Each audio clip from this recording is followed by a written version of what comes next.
start today by sharing a story. And it's from the book Prime to Perform by Neel Doshi and Lindsay McGregor. And the story is actually about the city of Delhi in the 1800s. So at that time, Delhi was actually under British colonial rule. And it's reported that they had a bit of a cobra problem. Not that kind of a cobra problem, that kind of a cobra problem. So they had a cobra infestation, and to address this problem, they did what a lot of people do.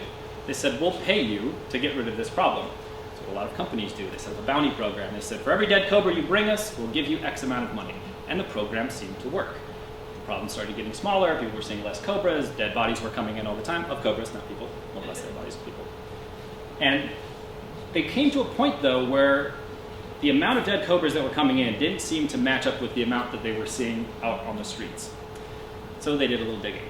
And what they found out was that a couple of rather entrepreneurial individuals had figured out there's pretty good money in the dead cobra business. So what they had done was they, as some of you may have noticed by now, created Cobra Farms. So they started raising cobras, they would kill said cobras and bring the dead bodies in to get the money from the cobra.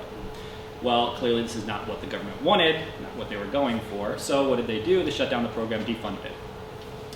Well, when you do that, the funny thing is, someone who has the moral compass to create a cobra farm probably has the same moral compass to do what they ended up doing, which is, well, if you're not going to pay me for my cobras, they're your problem now. So they just let them all go.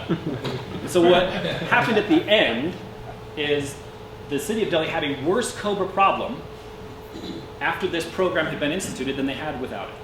So why do I tell you this story?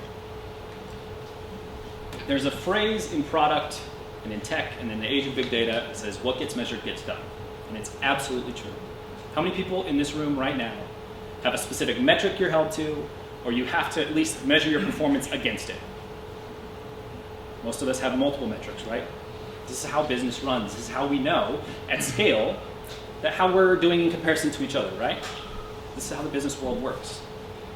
We're going to come back to this topic in a little bit. What I want you to start thinking about is, as we're going down this journey, are there any Cobra farms that we're building in our own teams, our own organizations, the people that you're working with, the metrics that you're chasing? Are we encouraging people to game the system? Are we encouraging people to build Cobra farms?